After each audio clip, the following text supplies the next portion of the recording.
Here we have a Bridgeport mill. We got it hooked up to 230 volt 3-phase power. It also has 150 volt connections for the light, for the table auto feed, and also for the controller. So right now Doug's gonna demonstrate the table section of it.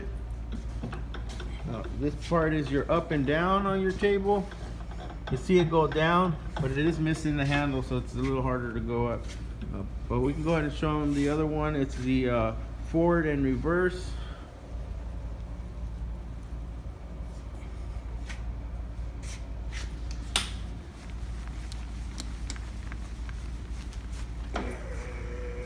And then here you have your table going in right to left.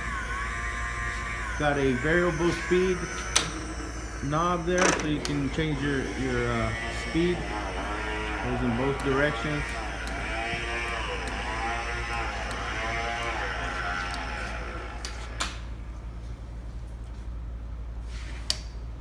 And here's the head portion here. You got your spindle going up and down.